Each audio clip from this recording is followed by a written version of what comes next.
उभर कर आते हैं। मैं डॉक्टर बाबा साहेब के बारे में एक शायर आज 6 दिसंबर आज हम यहाँ डॉक्टर बाबा साहेब अम्बेडकर की नकाशी बनाने जमा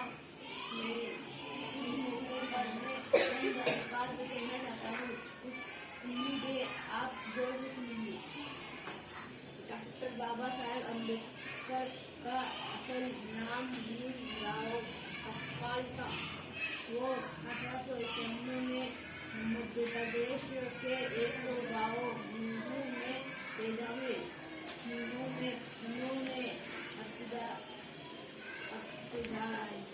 तालीम हासिल की और आला तालीम हासिल करने के लिए हिंदुस्तान गए, जहाँ से बैरिस्टर की डिग्री लेकर लौटे और लौटने के बाद कानून में लग गए।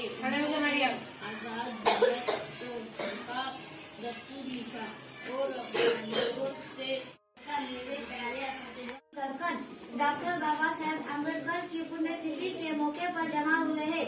6 दिसंबर का यह दिन हमें ना सिर्फ दुख की याद दिलाता है बल्कि के लिए की डॉक्टर बाबा साहेब अम्बेडकर ने अपनी जिंदगी इंतहाई गुर्बत और महरूमी नाइंसाफियों में गुजारी, लेकिन उन्होंने हिम्मत नहीं हारी। उन्होंने अपनी तालीम को जारी रखी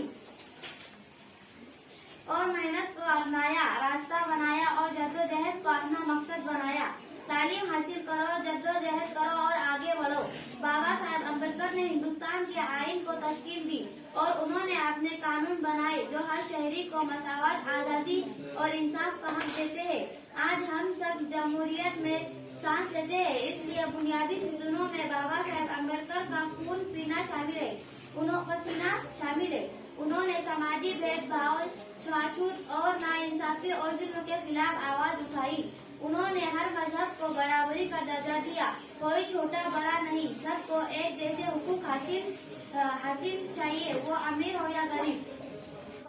1819 में मध्य प्रदेश के एक गाँव महू में पैदा हुए। उनके वालिद का नाम राम जी सब्बार था। पिछड़ी जात का